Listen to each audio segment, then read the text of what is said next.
This is Mark Gunn Media. Hit it! Welcome to Gunshots Straight from the Hip. I'm your host, Mark Gunn. The views expressed on this program are those of the host and guests and not necessarily reflective of anyone or any entity associated with this broadcast. This episode is brought to you by the Centers for Disease Control. The best way to protect yourself from 2019 novel coronavirus is to avoid being exposed to the virus. Additionally, there are preventative actions that you can take to protect yourself and your family from the spread of respiratory viruses that can make you sick. These include stay home if you're sick, cover your cough, and wash your hands. For more information, visit coronavirus.gov. That's coronavirus.gov. This episode, COVID-19 and the week that was in Louisville, Kentucky. This time around, I am sitting in as a guest host for the show Community Connections. It's on a local radio station, WLOU FM in Louisville. This was from this past Saturday's broadcast. Your hosts are Ameerah Palacios and Bruce Ray. Welcome to Community Connections. I'm Ameerah Palacios. I'm joined by Mark Gunn. Bruce Ray. And we're going to open up with talking about the latest with COVID-19. Now, Governor Beshear said that we had 583 new positive cases of COVID. Oh, man. And Wow. what's crazy about that is I remember even as early as last month, we had, 200? It seemed like It started to level off a little bit. Yeah, now a month later, it's like we've doubled the number of positive cases per day. And this is happening as we're trying to reopen. Right. And we have a Black-owned restaurant, Brendan's Catch. It's a downtown restaurant. A lot of people don't know that. It's right on 4th Street. They are reopening this Thursday. Oh, okay. And as we look at all of these businesses that are trying to reopen and recover from this pandemic, the fact that COVID-19 cases are starting to rise again is just not good. No, and of course, as testing continues, you're going to get more cases, but a lot of these are as we've been moving about and not really being consistent with wearing of masks. How did masks become so political? I'm gonna keep it all the way real because people are stupid. Wow. Well, there's something going on right now between our Attorney General, Daniel Cameron, and our governor in regard to mask wearing. And it's even beyond that. Our Attorney General even challenged all of the executive orders, that all the measures that Governor Beshear took to try to keep Kentuckians safe were basically challenged and went all the way to the Kentucky Supreme Court. And what happened, Mark? Denied. Nope. Slow your roll. Pause. The Supreme Court said nope. What the governor is doing is okay. He's trying to keep the citizens of the Commonwealth of Kentucky safe. Your politics has no bearing on this situation. Wow. So, sorry, Daniel. You know what's interesting? People really called out Daniel Cameron for what he did. But a lot of people who kind of lean more conservative really had a problem with just an unchecked governor with all this power that people kind of felt treaded on people's constitutional rights and freedom. There's that point of view that's out there. And these are the same fine people who have absolutely nothing to say about Donald John Trump and his crazy behind. Running amok, unchecked, unfettered. Word of the day, hypocrisy. But what's been really interesting, the national trend with this is we see these sort of mask deniers or the COVID deniers. They don't even think COVID is real. They think it's like the cold. Right. And they don't think wearing a mask matters until they get it or someone close to them gets it. I mean, karma kind of comes at you fast, right? I mean, and I love her. She is. I love Karma. I love her. that's been kind of tough. I mean, you know, one day they're like, "Oh, this is just a conspiracy by the left to, you know, take our freedoms away from us," and then it's like, I have tested positive for COVID-19, Right. and Right. I'm going into the hospital now. Right. Now, see, and I've got a friend whose wife has been in the hospital for the last 4.5 weeks with the coronavirus. So there is nothing anybody can tell me. My wife is a medical coder, so she is dealing with these cases every single day. So there is nothing anybody on the right or anybody that is trying to come up with conspiracy theories can tell me about this not being real. So, I'll say this: the city of Memphis, they actually ran out of ICU beds. So anytime a medical professional has to say, I have run out of beds or ventilators, I guess someone's going to have to die. And they're having to make these like crazy decisions about who lives and who dies because in certain areas across the nation, the hospitals are being overrun. Right. And anytime, I would never want to put myself in a position where someone has to make that kind of decision for me. Right. Well, didn't the morgue in Texas had to get refrigerated trucks because they ran out of they're doing refrigerated trucks. You're right. The same thing that happened in New York. So it has to be real. And the thing is, you look at other countries, other European countries, who jumped on this thing early, made wearing masks mandatory. They're just about all the way open. They're not even requiring. Iceland completely got rid of it. Yeah, it was Iceland. They're not even requiring masks anymore because everybody said, okay, I need to wear a mask. I need to stay home for a minute. I bet I can do this. There was none of this. You're infringing upon my rights. This is a government conspiracy. You can't do that. These are the same. Look, these are the same folks that are talking about my body, my choice. Same ones that are pro-life talking. Well, you know what's been happening is if you have an iPhone, guess what? The new iOS update includes a contact tracer. Contact tracer, yeah. Meaning they're going to watch where you go, and if you so happen to get COVID, they're going to call everyone that you've been around, right? And they're going to make sure that you bring yourself to the hospital and that you quarantine. So the government's not playing around with this. No, stuff. and here's the thing. This could have all been avoided. The same folks that are worried about government overreach could have avoided it just by mask. Stay home. Wear a mask. Do what the CDC tells you to do. And we can be like every other country that's getting over this. But no, the land of the free and the home of the stupid continue to be stupid. Hey man, but it's a heck of a thing when you got a rocket scientist for president. The smartest man in the world, man.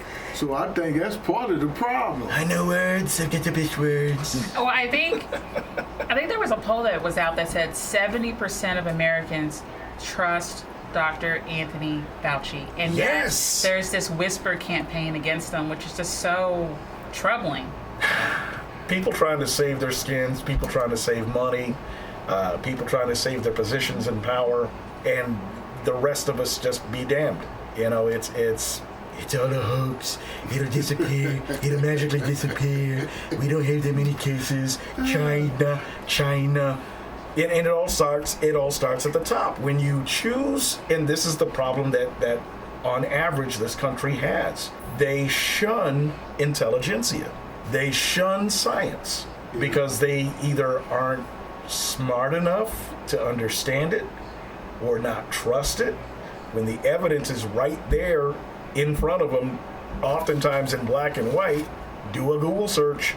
It's all right there. Let's talk about science for a minute because the White House press secretary in her recent press briefing, I think it was only a couple of weeks ago. I actually like the White House press secretary. I think she's doing a good job. The bar is very low, but I think she's doing a good job, right? She's lasting longer than Scaramucci, and she's doing a lot better than Sean Spicer did.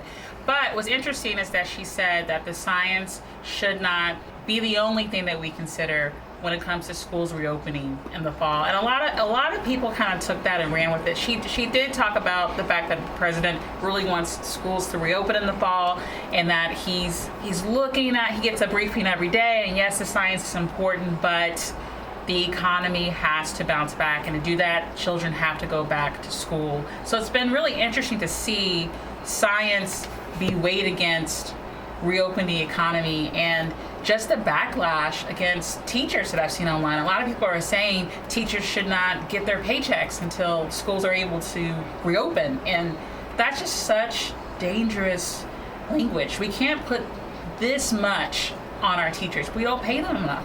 We just don't.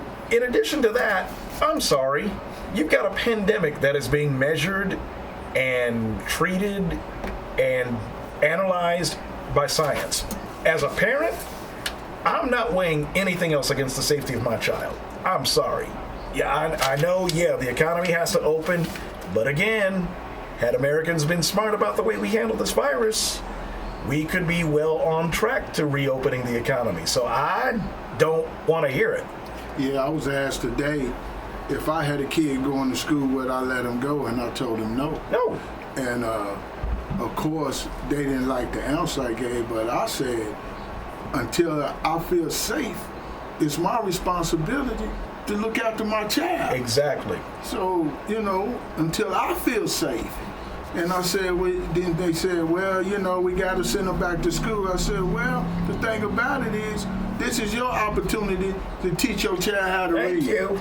It's your opportunity. Let's talk about that, Bruce. We talk about the literacy crisis with children. It's really with adults. Yep. Yes. Yep. No, you're right. The average grown right. person really cannot read or comprehend what they're reading. Yes. And so this is an opportunity, I think, not only for parents to really take responsibility for their child's education, to be interested in it. What are you learning? What is this new tech academy and non-traditional instruction that you're getting? What is it? Go see about it. Actually open up the paperwork and know what's going on. If you don't know, now is the time to ask before school starts what your child is supposed to be learning.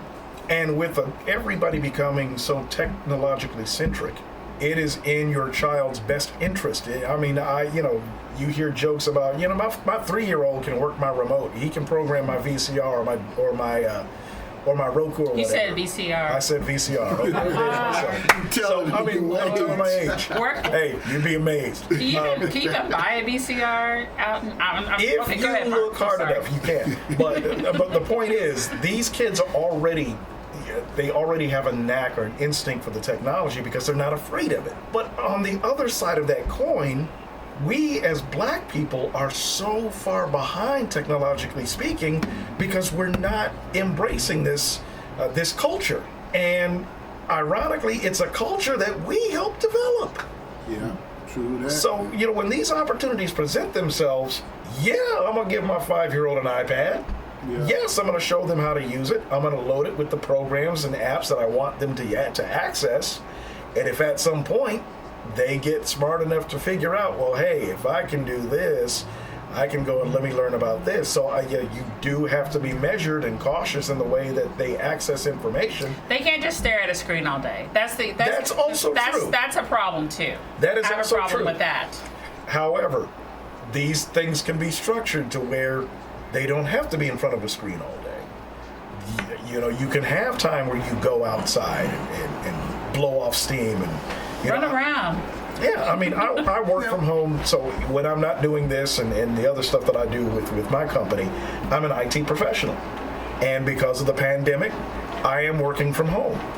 And so my whole work life has changed to where, in those times where I do walk away from my monitors, I'm outside. I'm with the dog. I'm doing something, There has to be a balance with all of this. And what's interesting is that the black community has been significantly affected by the pandemic as far as job losses. We know that 1 in 3 Kentuckians lost their job because of the pandemic.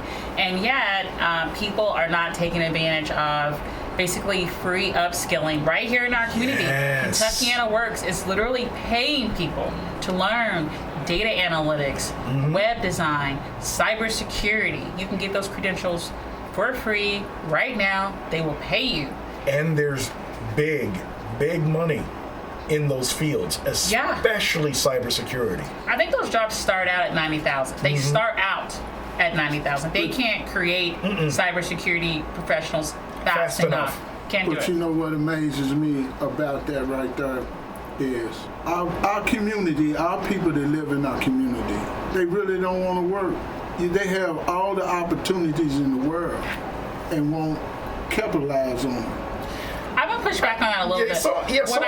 What I will say is that I feel like in some cases, welfare and the creation of it and the restrictions and the policies and procedures of it, and in some ways had a hand in destroying black families and destroying black work ethic and taking away the sense of wanting to put in a day's work, our creativity and our talents. We put all of that to the side just to get stamps and a check. But welfare wasn't created for black people at first.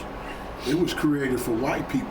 Food stamps was created for white people at first. And then to be Johnson.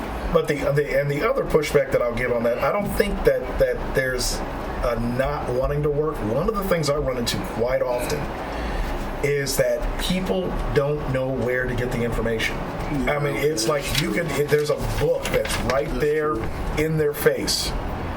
But if they're looking for a specific piece of information, they wouldn't know where to find it. Yeah. And with a lot of this cyber stuff, it's the same thing, because a part of it is that there's so much of it. Yeah. And you have to kind of come up with a starting off point and then been able to drill down. And that's where, to your point, places like Kentucky Works are so important. And they're actually giving you the laptop too. Yeah. And probably an internet connection if you don't have one. Yeah. And another thing is that we see the benefits cliff, right? They're getting public assistance. They could get extra hours at their part-time job, or they can get promoted, but they start looking at what they're going to lose, and it's just not enough for them to take that extra step, to take that promotion, to become full-time, to become a manager. And so that's a major problem in our community. Yeah. We can no longer afford to be left behind, and as we become a more technologically advanced society, and just to even think about this, the United States as a country, technologically speaking, we're at least a decade behind countries like Japan. Yes. I've actually witnessed that. I lived in Japan for a year. And so any cell phone that we have right now is at least 5 years, Yeah, it's old tech. or at least 5 years behind of what they have in Japan right now. The phone I had in Japan did not debut in the U.S. until 5 years after I got back. And I was just sitting there going, oh, that's old. Right. But they have a culture of innovation there, and you have to live in a society that values that. In America, we value profit, so we'll wait until it's like version 6, and until we can have consumers spend all they can for it until we release the next one. So that's why we get left behind. So, I mean, the thing is, I can't stress this enough, the information is there. I said this before, and I'll keep saying it, we are overrepresented in social media and underrepresented where it really counts.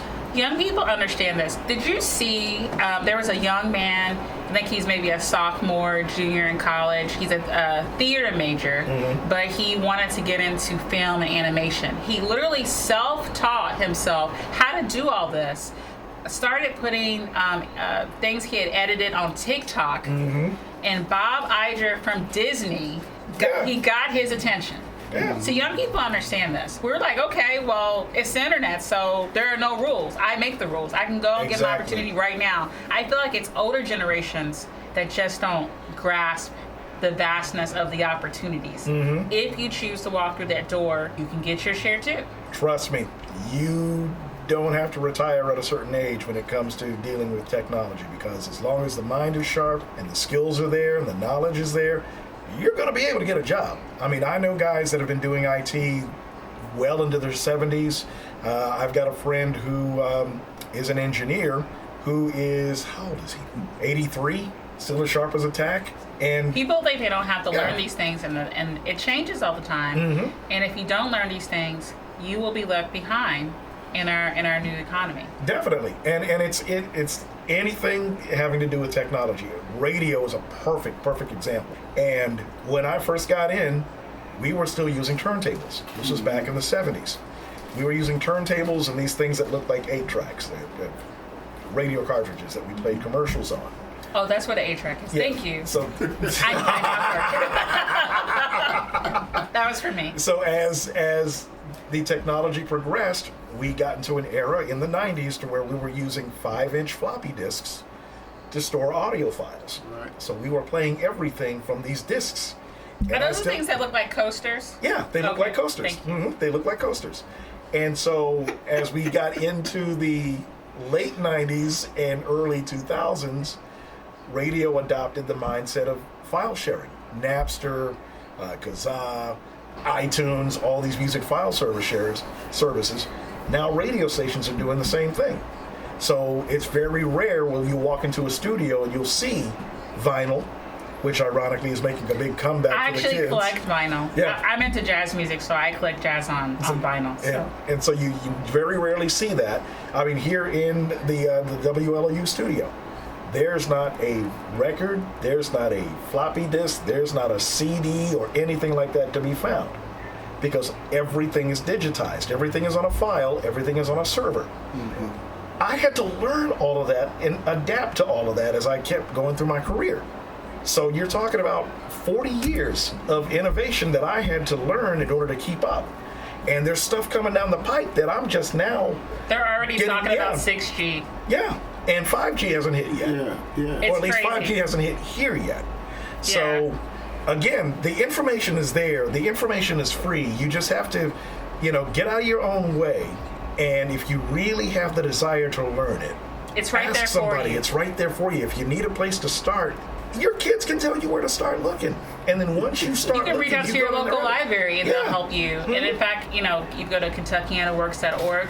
They have Yes. programs to help you get those skills. They will get, and you can get paid while doing it. Yes. And they'll even provide you with the hardware and software and all of that. And why are we talking about this? It's because we will see another pandemic again. This is going Yes. to happen again. It's going We're to all going to happen be at again. home. There's going to be another coronavirus of some kind that we're going to have to deal with. And so these issues do not go away. And this No. digital divide, we really have to start addressing this Right. in our community. Right. I mean, and the fact, I look at it this way. A city can gentrify a neighborhood, but they can't gentrify the internet. They can't block your access to the information, the same information that they have. It's equal opportunity bedlam. That's the way you have to look at it. If there's something out there that you want, go get it. Go get it. Well, the thing with me is normal that we knew before the pandemic, that's gone. Yeah.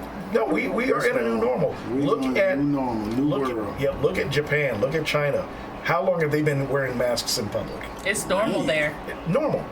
Yeah, that's an everyday Yeah, thing. it's an everyday thing, and nobody says squat about it. What's It's interesting, if you look at, there was a survey of chief financial officers, and they were asked, do you plan to keep your workers remote? You just ask them, what are you going to do to switch up and kind of adapt to what's happening? So we're watching major tech companies break leases. Yep. They don't need these offices. Yeah. Nope.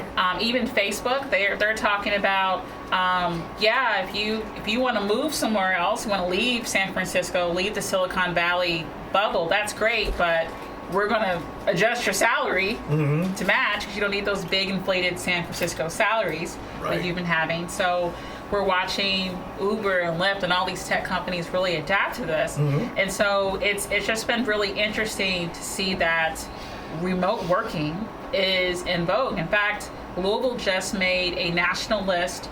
We are the number 7th place in the country for remote workers. Wow. I did not know that. It's because of our low cost of living. That's true.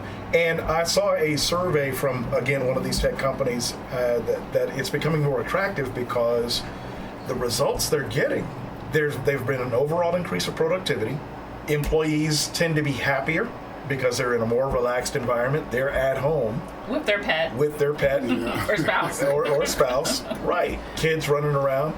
And so they're more relaxed about having to do the job. I mean, I can say the same thing. I've never worked from home except with the occasional doing a radio show from home. Yeah. But on a consistent basis, I've never worked from home. But I love it. I can go into my office/studio, close my door. My room is soundproof. Do what I need to do for the time I need to do it in. And once I'm done with one job, I just shift over to the next desk. or I'll walk out for a little bit, and I don't feel the stress because I'm in my environment. Yeah. And I don't feel as pressured as you do in a office full of noise. The hustle and bustle. Right. What's been really interesting is we watched in the realtor community, there were about 3,000 people in the Louisville area who bought a house in the middle of the pandemic. And so home sales, they have not stopped. People are looking around going, wait a minute, I have to work from home? I don't like my home. I'm gonna go get another one. And my next door neighbor is in real estate. She says it's a buyer's market right now. And that ain't the only thing. Automobile sales is picked up. I mean, everything's No, that's surprising. If we're at home, why do we need a car? That's true. Hey, Well, you're saving money on gas, That's true. so it makes a new car a little more affordable. I mean, I've filled up my car this week for the first time in 3.5 weeks. I mean, if the interest rates are so low, man, I mean, that's the bait. Yeah, people are refinancing, Yeah, I mean, buying the houses, buying a car, all of those things right now. Right. seem like since the pandemic, everything has went down and is more easier because That's like not true. Grocery prices have went No, up. grocery. Yeah, boy. Oh, Yes. I was in the grocery store. Me and my husband just looked at each other. We said, Yeah, "What?" boy. man. Kroger's is outrageous. You can't even be a vegan. You thought being a vegan was expensive before. Man. Yeah, consumer prices are up. The data's out on that, and I think the Wall Street Journal does a Big Mac index. Yes, and yeah. it just shows. I mean, if you want to look it up online, but it's been really interesting to watch that supply and demand dynamic play out, and so we're watching things like gas, groceries go up while interest rates are Going down. 2.68. Yeah. Like it's at these historical lows, and will stay there supposedly. So that's Now, the downside of all this, and this is something that I'm sure that everybody's starting to feel the strain of, is human contact. I mean, we've got it to a degree, but I'm used to, whenever I see my friend on the street, I'm used to giving him a hug, Yeah. and I can't do that, and that bothers me. That bothers me to my soul. it's awkward. It is. It's very awkward. Yeah. It's like, and we make a joke out of it because we're either bumping feet or bumping elbows or whatever. And that's so important, I think, for kids, is that human contact. That is so important. Can you for imagine them. being a kindergartner or a first grader? No. Right now, No. and those are really important. That's a really important time, preschool through second grade. Those social skills and norms that you learn, they're having to do all that online.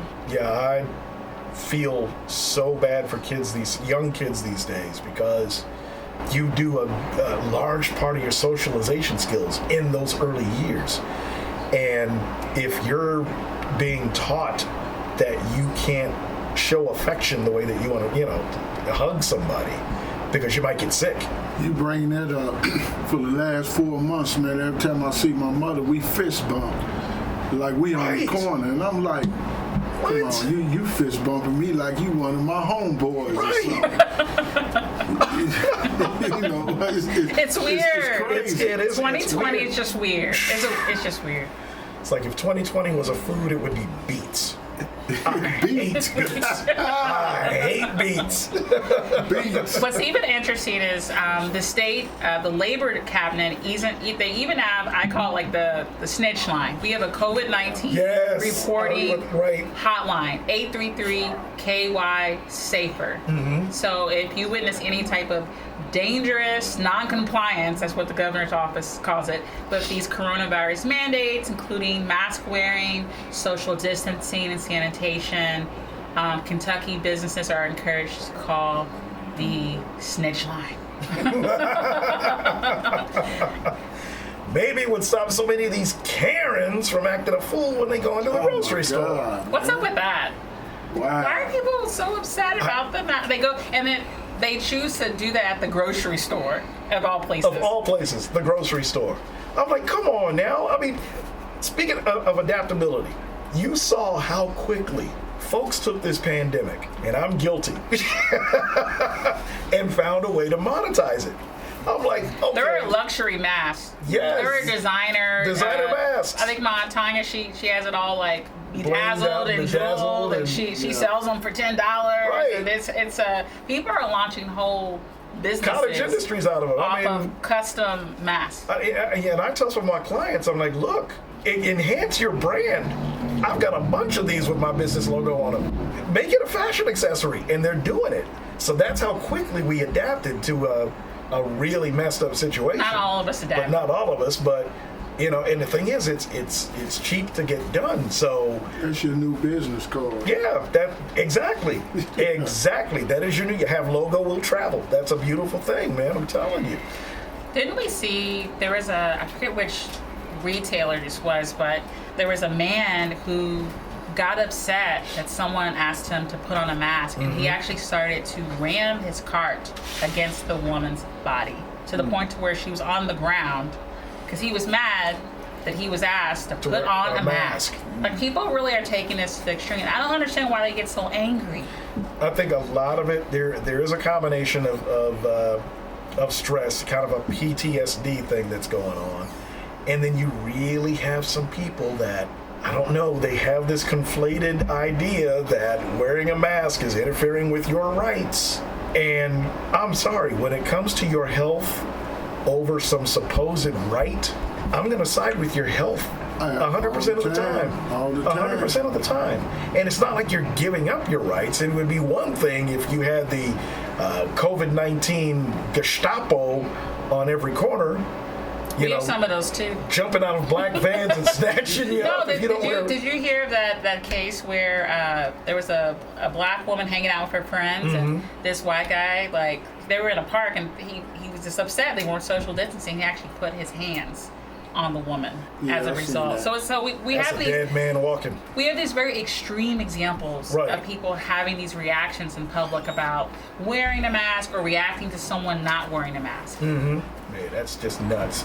Absolutely nuts. But I mean, there's got to be a balance somewhere. We've got to get it together somehow. So tell you what, coming up in just a little bit, we've got more about COVID and a couple of other things that we'll be checking out too. More community connections right after this. This is Mark Gunn Media. Hit it! Hey, what's up? This is Mark Gunn. I have an audiobook that I collaborated on with author Steve Dust Circle. It's called Before Your First Gig. It's written specifically for the new band or artist just getting started. In about 15 minutes, we will give you the blueprint for setting up to give live performances, marketing your band, and making your music presentable to the masses and the audience that you're going after. Thousands of dollars in sound advice for, get this, $3.99. That's right, $3.99. To download your copy, simply go to my website, markgunmedia.com. That's markgunmedia.com, and the link is on the homepage. It's available from Audible, iTunes, and Amazon. Just click the link that you prefer. As an added bonus, with the proof of purchase, I'll send you the Mark Gunn Media Artist Starter Kit at no additional cost. In it, you'll find all the resources you need to learn about music licensing and publishing, how to register your music with BDS and SoundScan in order to get radio airplay. There's also information about how to become a member of ASCAP and BMI. All the forms you need are included. And finally, the relationship between music and money, how you can cash in. Once you've downloaded your copy of Before Your First Gig, send me an email confirmation by going once again to the website markgunmedia.com and hit the Contact Us link. Just give me the name of one of the chapters you heard and any feedback about the book that you may have, and I will send you that Artist Starter Kit. Thousands of dollars worth of information for just under $4. You won't find this anywhere else. Remember, go to markgunmedia.com and download Before Your First Gig from the link on the homepage. Reach out with your proof of purchase by giving me the name of one of the chapters you heard, and the Mark Gunn Media Artist Starter Kit is yours at no additional cost. Mark Gunn Media. No hype, no hoopla, just damn good work. For downloads of this and past episodes and information about all the multimedia services we offer, log on to our website at www.markgunmedia.com. That's markgunmedia.com. Welcome back to Community Connections. I'm Ameerah Palacios. So, I woke up this morning and I just could not believe that Representative John Lewis had left us. That was the one headline I did not want to see when I woke up this morning. We knew that he had been ill. He had pancreatic cancer. Very few people ever survive that. Right. And the last report that he had, that he was resting comfortably.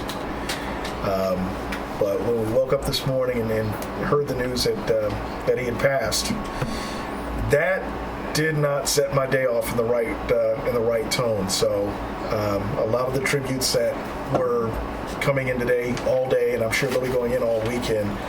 In fact, I deliberately didn't turn on the news today. Why don't you explain who he was? Some people probably don't even know who I he think is. I'm still peeling back the layers and understanding the full history of it, but he was one of the original freedom riders. He survived Bloody Sunday. I mean, this guy literally has put his life on the line for my freedom. You know, he's a civil rights icon. He's an American hero. But as I get to know more about his life and his legacy, one of the things that I'm so inspired by was how much he continued to reach out and touch the lives of young people. Yes. People don't know this, but he was Congress's first ever graphic novelist. So he has his own comic book series that's out that really helps to illustrate what happened with civil rights and really helping make that relatable and understandable to children. A few years back, he actually went to one of the Comic-Con conventions. Yes. Dressed as his 25-year-old self. And the young people got so hyped up around it. He actually marched with the young kids all around the convention center in D.C. And that was just such a treat. So it's things like that. We've all seen the video of John Lewis dancing to the Pharrell song, Right. Happy. Right. Just his sense of class and dignity and humility and earnestness. We did not deserve John Lewis. No. We just didn't. One of the things that I respected about Representative Lewis more than anything else is that he did not exploit his time in the civil rights movement. He didn't use it as some sort of gravitas. It was something that was given to him just out of respect. You know, he wasn't one of those that, well, back in the day when we did this. For him, the fight that was started more than 60 years ago for him, he fought that battle with the same ferocity of his 25-year-old self. And I remember posting this morning on Facebook, you know, about that battle, and I referenced the point that this was a fight that he began more than 50 years ago, and it's a fight that we're still carrying on, and that this country should really be ashamed of itself. Because if any of those warriors from back in the day deserved to rest and not have to continue to fight, it was John Lewis. He's the son of sharecroppers. Yeah. Oh yeah. And I mean, his whole story is it's that of legend. It's a truly American story when you think about it. But you know what amazes me about it is, back in '65, Blood Sunday, when he got beat, it was over the right to vote. Yes. Yeah. It was over the right to vote. So this man was giving up his life so you could be able to vote today. And you know, he carried the scars of that, you know, with the fractured skull, and some of the subsequent health issues that he had, just that played around his injuries. But you watch him in the halls of Congress, and he was always focused, singular message. And I remember it was earlier this year, just after Charlottesville, and he gave he was in chambers, and he asked the body, where is our soul? Where is our conscience? Because I mean, I'm sure that everything that he has witnessed as of late, somewhere in the back of his mind, he had to be shaking his head thinking, didn't I do this already? Yeah, did not go through the struggle. I've seen this already. You know, people are saying that to honor his life and legacy, we need to make the Voting Rights Act law again. Mm-hmm. Because I believe it expired. Yes. Yeah. And Congress hasn't acted on this. I think I would really like to see our local, representation go back to Congress and fight for the reenactment of the Voting Rights Act to honor the life and legacy of John Lewis. I feel like that is the right thing to do right now. That is the right thing to do. And as flowery as the words out of Senator Mitch McConnell, he is the Grim Reaper of the Senate. So, and maybe this is me being cynical or me being a realist, he would be the one that stand in the way of that happening. So if it is going to happen, it's going to take electing a new Senate and adding a few more seats to the House. And that means that everybody within the sound of our voices and beyond, if you are registered to vote, you have got to vote in November. I know that I've been giving Amy McGrath a very, very hard time. Yeah. And I will continue to do so. You have.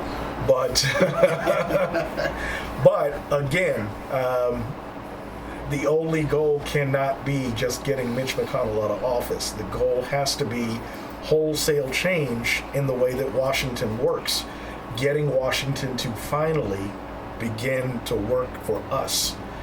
And so there's, just out of respect to Representative Lewis, staying home in November is simply not an option. Simply not an option. And so, again, while we do have the kids at home, and you're going to see lots of tributes to him over the next several days, I would sit everybody down in front of the TV, in front of the computer, and just watch. Learn more about. They used to call Ted Kennedy the Lion of the Senate. Representative Lewis was so much more than that in the halls of Congress. So watch the tributes, learn more about what he's done, and then the least you could do is to vote in November. And the thing about it is, this is an opportunity not only to learn, but to teach at the same time. Mm-hmm. So, if you're confused about anything about Lewis, just Google it. Yep.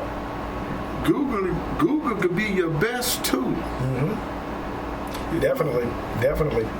And, with everything that not only Representative Lewis has been through, we lost C.T. Vivian earlier this week, who was another icon in the civil rights movement.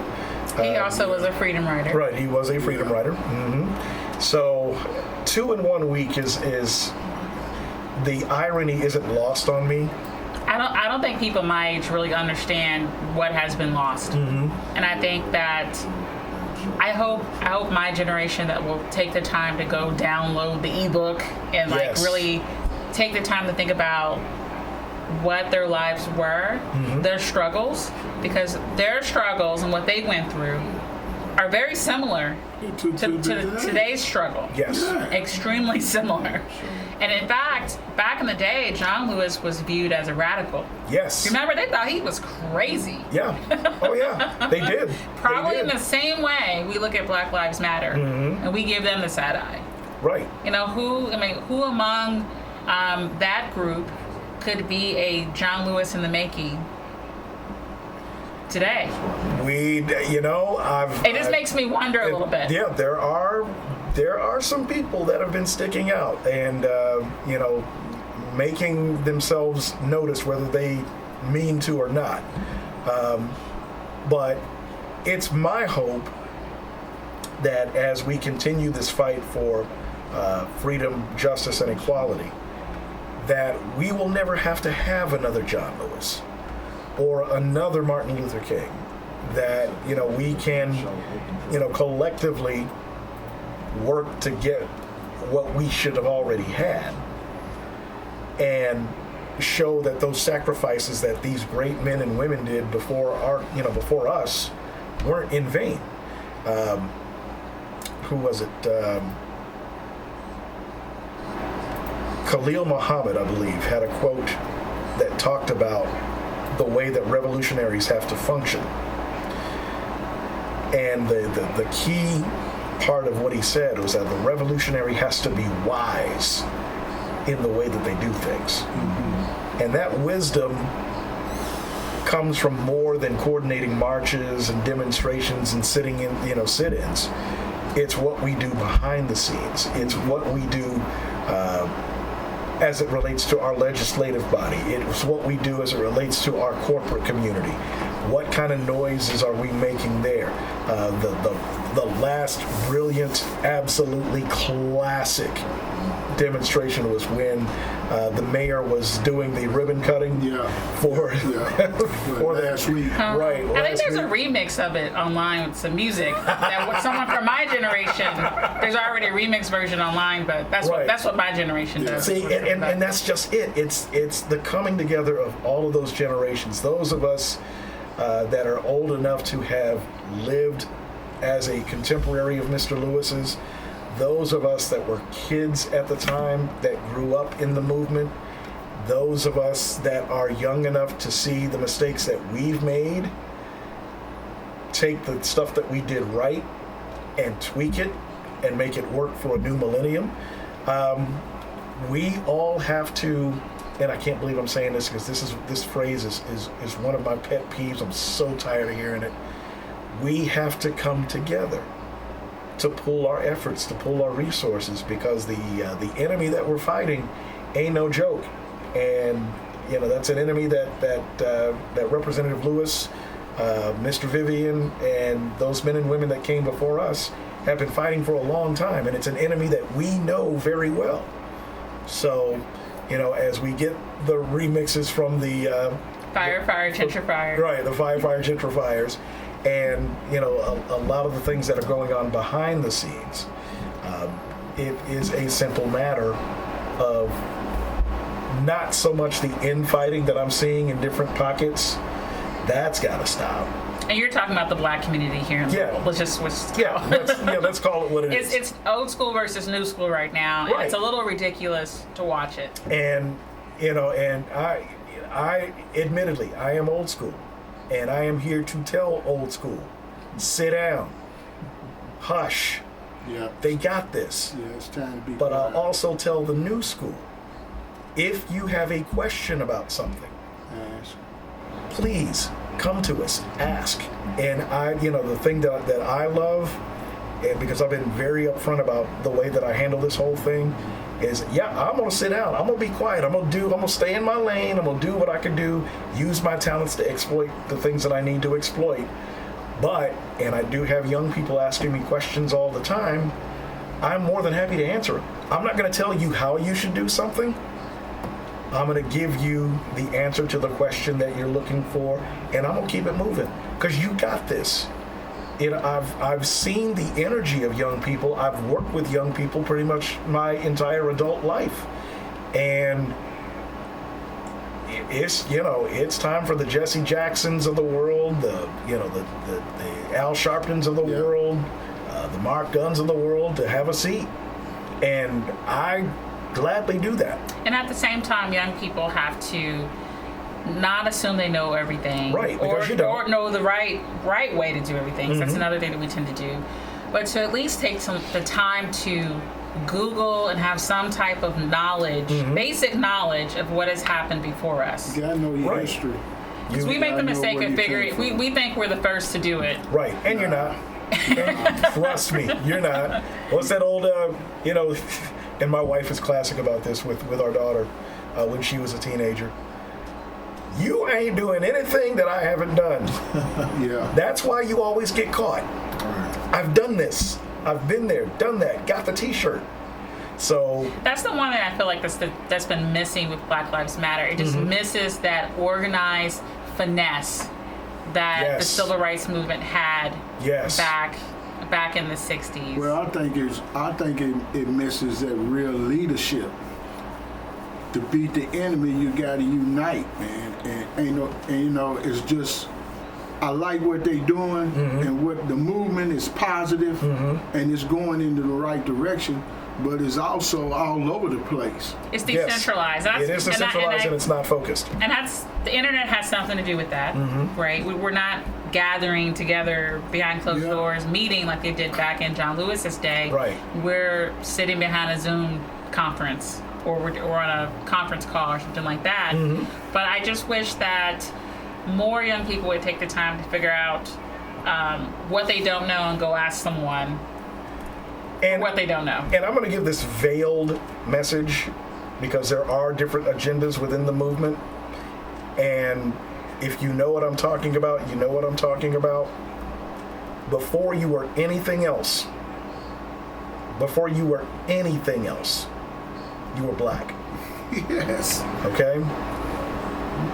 Before the alphabet, you were black. Yes, sir. Before the Hotep, you were black. Before you were a conservative, you were black. Before you were a liberal, you were black. Before you were a Democrat, Republican, you were black.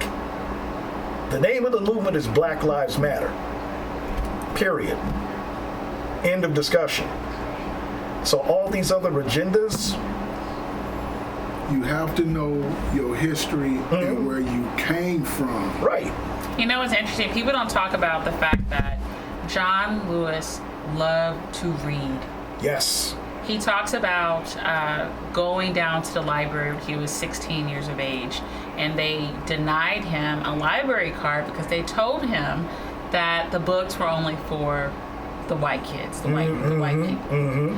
You know, so that is completely like something I can't even fathom. Right. Right. It's hard for me to even imagine someone going through that. And so when given the chance to read, he read everything. And then he later on in life, he became an author and won all kind of book awards for documenting the civil rights movement for younger readers. And so illiteracy, we talk about honoring the legacy and the life of John Lewis. It's, yes, please go vote in November, but also pick up a book. Yes. Or read a book with someone. Or get an audiobook. Yeah, that's the key. But that's true.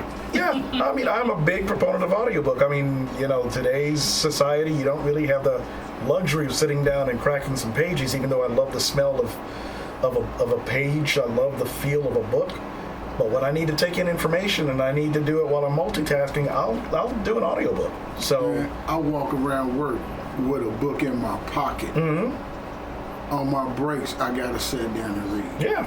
And there are even apps that will read out something to you. Yes. If you don't have time to read. Yes. So there's really no excuse, but illiteracy amongst adults is very, very real. We talk about that children can't read. It's really adults who can't read. Right. We hear this phrase, the low information voter. Yes. That's a very, very real thing. I think that's why we had was it 7,000 or 8,000 absentee ballots that were thrown out?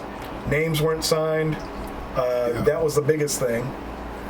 And I mean, it's like people couldn't read the instructions. People couldn't read the instructions about a basic absentee ballot, and it probably cost Charles Booker the election. Just saying. Yeah, I mean, the margin of victory was not that. It was close. It was very close. But they was put in the wrong envelope, and it was crazy. Yeah, just simple stuff. Just basically mistakes of not reading and not comprehending the instructions. So, again, in 2020, there are no more excuses.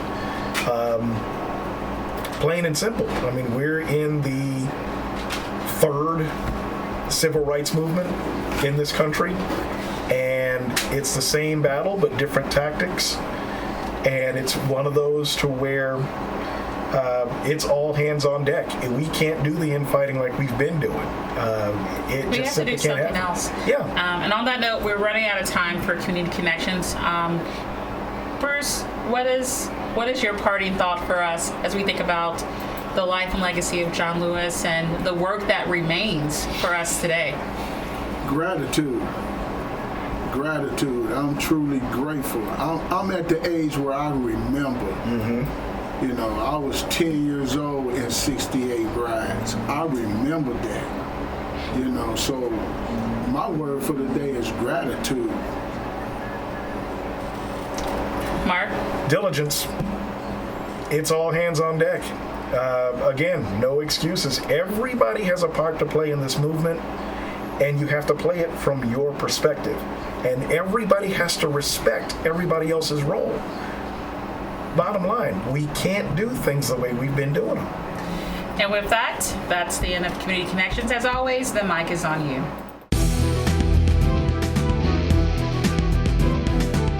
You've been listening to Gunshots Straight from the Hip. The views expressed are those of the host and guests and not reflective of any business entity or anyone associated with this broadcast. If you have any comments or want more information on how to be a sponsor, log on to our website at markgunmedia.com or call us at 502-407-0283. That's 502-407-0283. Thank you for listening. Mark Gun Media. No hype, no hoopla, just damn good work.